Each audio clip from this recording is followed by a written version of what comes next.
नमस्ते, मेरा नाम है राजीव और आप देख रहे हैं Bhojpuri planet YouTube channel. Bhojpuri गानों की मशहूर सिंगर अंतरा सिंह प्रियंका का गाना गुलाबी कलर होठ लाली रिलीज, दर्शकों का मिल रहा है भरपूर प्यार, व्यूज 23,000 के पार। भोजपुरी फिल्मों की मशहूर सिंगर अनु दुबे का गाना बाबा विश्वकर्मा की जय रिलीज, दर्शकों को मिल रहा है भरपूर प्यार, व्यूज 6,000 के पार। भोजपुरी फिल्मों के एक्टर और सिंगर अंकुश राजा और निशा सिंह का गाना रसोई में कौन था रिलीज, दर्शकों का मिल रहा है भरपूर प्यार, व्यूज 6,000 के पार। भोजपुरी फिल्मों के मशहूर सिंगर और एक्टर अंकुश राजा का एक और गाना मरद कैसन का पोस्टर रिलीज, 17 सितंबर को रिलीज किया जाएगा ये गाना। युवा सुपरस्टार अरविंद अकेला उर्फ कल्लू और रितेश पांडे की फिल्म यारा तेरी यारी का एक और ऑडियो सॉन्ग दे दे मोहब्बत के लोन रिलीज।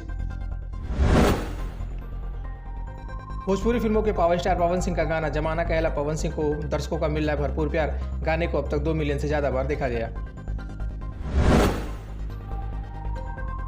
भोजपुरी फिल्मों के युवा सुपरस्टार सिंगर और एक्टर रितेश पांडे का गाना कौन था रिलीज होते ही गाना हुआ वायरल।